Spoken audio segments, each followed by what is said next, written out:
विशिष्ट क्यों लगता है? तो क्रोधित होकर परशुराम जी ने कहा कि अरे लक्ष्मण, रे नृप बालक काल बस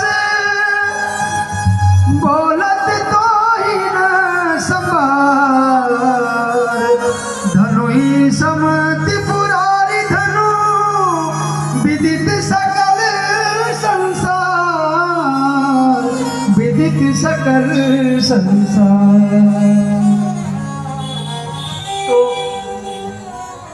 कहा कि ये पिनाक पाणी का धनुष है, ये शिव का धनुष है, इसलिए शिव इस धनुष पर मेरी ममता है और ये कोई साधारण धनुष नहीं है। तो कहा बाबा ये इतना महान धनुष है तो इसको तोड़ने वाला कितना महान है ये आप क्यों नहीं देखते? इस तोड़ने वाले की महानता को भी आप स्वीकार कीजिए। एक एक वचन लक्ष्मण जी के परशुराम जी की क्रोधाग्नि में घी का काम कर रहे। उन्होंने कहा कि हे भगवान, हमने ये धनुष तोड़ा नहीं, हम तो घूमने निकले, हम क्षत्रिय हैं, शस्त्रों से हमारा बड़ा लगाव है और इस धनुष यज्ञ को तोड़ने के लिए हमें यहाँ आमंत्रित किया गया। ऐसा नहीं कहा कि हम तो यहाँ घूम रहे थे, ये धनुष पड़ा था तो राम जी ने देखा कि ये धनुष नया है पुराना, ऐसा देखने के लिए धनुष उठाया और उठाते ही टूट गया। हे महाराज, इसमें हमारा कोई अपराध नहीं। जब ऐसा कहा तो परशुराम जी परसा लेकर के लक्ष्मण जी की ओर दौड़े, 4 बार दौड़े, लक्ष्मण जी से रहा नहीं गया। महाराज फरसा उठाकर, आप दौड़ रहे हो, हमें डरा रहे हो, हम रघुकुल वासी हैं, हम रघुकुल के क्षत्रिय हैं, हम आपके परसे से डरने वाले नहीं हैं। आप संत हो, त्रिपुंड और यज्ञोपवीत आपने धारण कर रखा है, इसलिए हम आपसे वैर नहीं करना चाहते। ब्राह्मण भगवत भक्त और गौ पर रघुवंशी हाथ नहीं उठाते। आप ये संत के जो चिन्ह हैं इनको अलग करके आए तो मैं आपको बताता हूं समानता क्या होती है, वैर क्या होता है। सारी सभा में शोरगुल मच गया क्योंकि लक्ष्मण जी ने युद्ध का निमंत्रण दे दिया कि आप इन सब चिन्हों से अलग हट करके आओ, यज्ञोपवीत हटाओ, त्रिपुंड हटाओ, तो मैं आपसे युद्ध करूं। सारी सभा में शोरगुल हो गया। राम जी को देखा कि बात बिगड़ेगी तो राम जी आकर बोले कि हे नाथ, ये लक्ष्मण बच्चा है, अभी इसके दूध भरा है, इसके मुंह के में दूध के दांत अभी नहीं टूटे, आप इसके वचनों पर क्यों जाते हो? आपका अपराधी मैं हूं, शिव धनुष मैंने तोड़ा है, आप मुझे दंड दीजिए। परशुराम जी ने कहा कि राम, ये तेरी भूल है, ये तेरा भाई, इसके मुख में दूध नहीं विष है, ये विष उगलता है। एक तो धनुष तोड़ा और उसके बाद मेरे सामने मुंह चलाता है।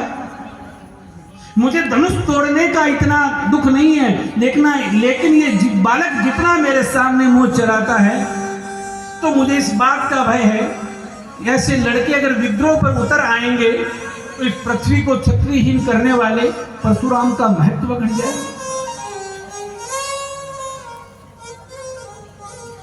तो लक्ष्मण जी ने परशुराम जी के क्रोधाग्नि में पुनः आहुति दी और कहा,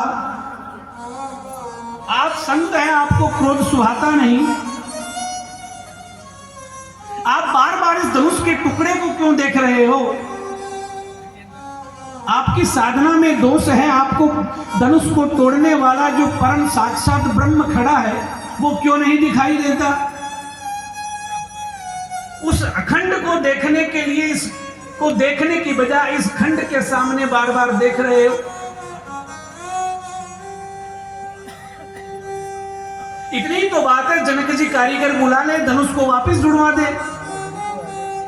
तुरंत परशुराम जी को गुस्सा आ गया और जनक जी के सामने देखकर बोले कि मुझे दोष मत देना,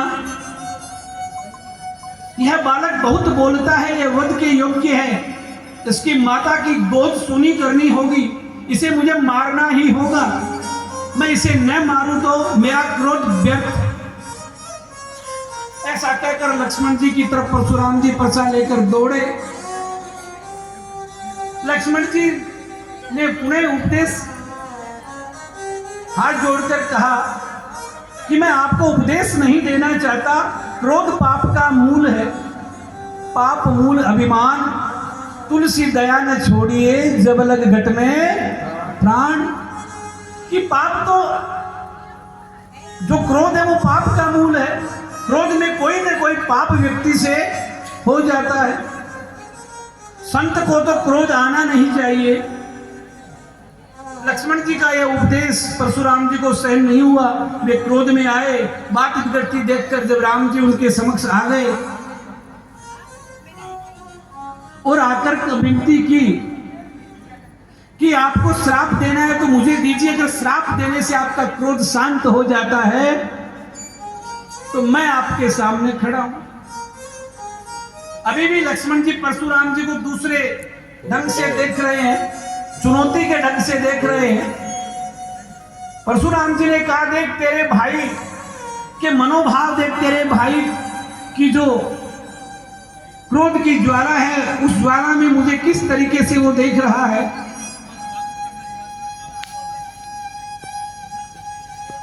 विश्वामित्र जी ने पुनः कहा कि परशुराम जी ने कहा कि अब मुझे इसका